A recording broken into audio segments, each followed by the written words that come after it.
So how lucky am I that I've got friends who are hospitable, kind, and bring you cups of tea in the morning to wake you up. Absolutely wonderful. What a great stay I've had. And I know this part of Britain really quite well. When I used to be a folk singer, I'd travel around here a lot. I've done lots of school in Gloucestershire and Bristol and in Milton, Keynes. And the journey's good. I'll be working with two groups today. One will be a group of drop-in writers, and the second group will be a group of dedicated writers who've shown an interest in writing, and I'm there to give them quite an intense course on how to improve their own writing and understanding of what a story needs to have in it.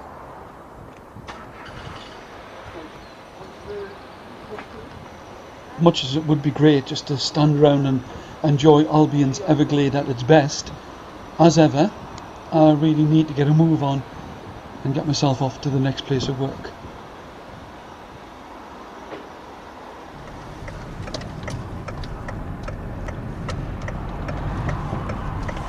Turn around when possible.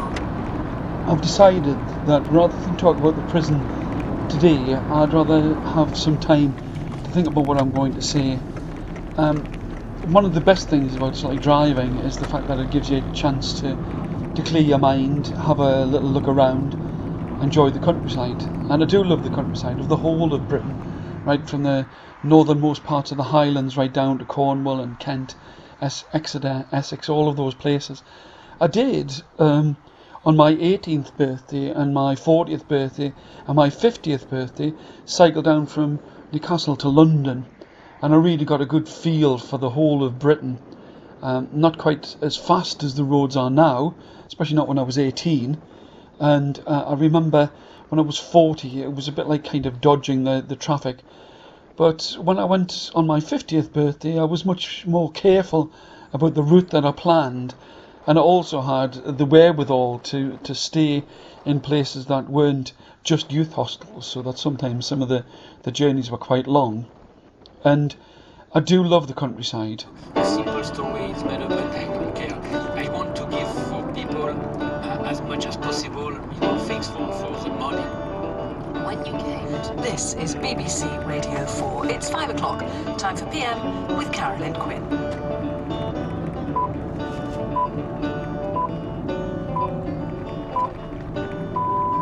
As a key paragraph. Another reason why I know this area, apart from just having sung around here and travelled around here and worked in schools, is that our daughter went to work in Bolton on the Water.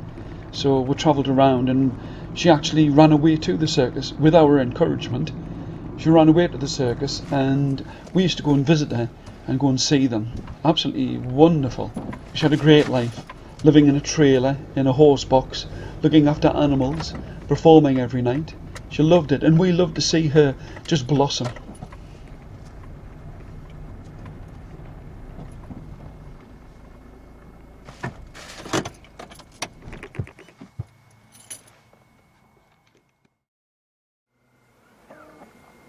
Here I am in Milton Keynes, a very interesting day, and some of the work that I did with the clients at the open prison, very interesting, very lively.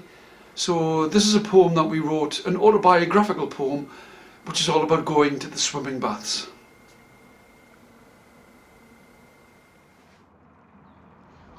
Black cotton pump bag, churning stomach, nerves pulling at me, hoping these butterflies would skim me over the water. Proud badge clenched in tightly closed fist, chips and crunchy canteen corn. A swimmer, that's me.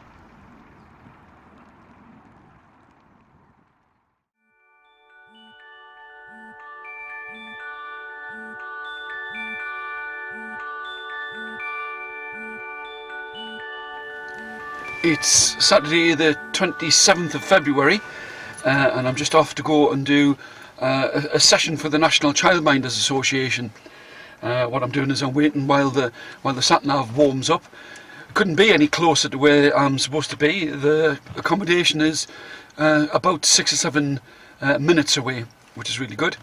And this being a weekend, I didn't have anything on the Sunday morning, and I couldn't get into the place that I usually stay in Manchester.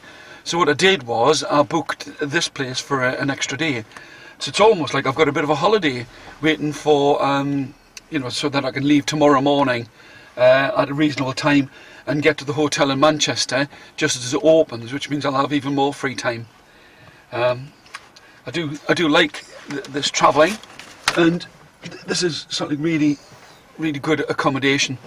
There was once a time when I was staying in all of the cheapest of hotels, which didn't mean that they were the worst, and I could certainly tell you a few tales about them.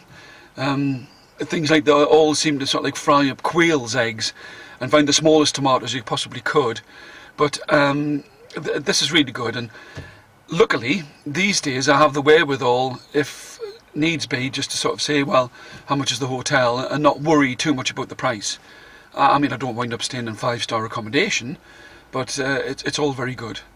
So I do like the idea that I said that I'm waiting for the sat-nav to warm up, as if this is a world that's filled with valves still.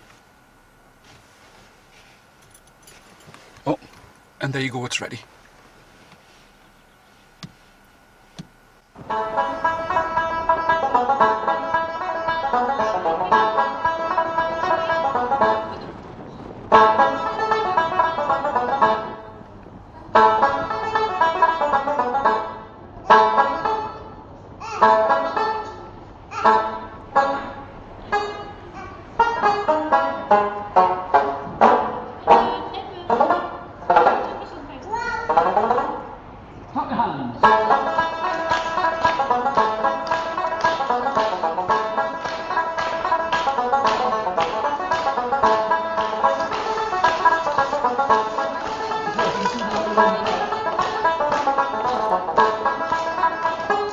Last chance for Wriggle.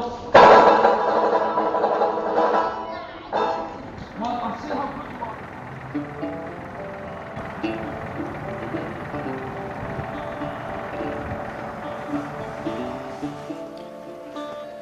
This isn't the first time that I've actually been to work in a prison, but I've got to tell you, the first time I went, I felt very unnerved, even though it was an open prison. I think it was the thing of having to hand in your keys and your wallet and your mobile phone. You had to sign for every door that you went through, even if you went through for just a minute. And I found it very difficult to sleep that night after I'd been in the prison during the day. But this time, this is the second time, and it's about 8 months later, I've got to say I was much more used to it and knew what to expect. I think the first time it was the fear of the unknown. While I was there, I had a very interesting talk with a man who was older than me, who basically gave me his life story, and I was more than willing to hear, and how he's done all of his education since he's been in prison. It almost turned out that he had more degrees than a thermometer, which he thought was quite funny. But it was interesting looking at him, how he was talking about how when he was a young man he was boisterous, and how he was always seen as a troublemaker. There must be a certain element of that, since that was where I met him. But it was very interesting talking to him.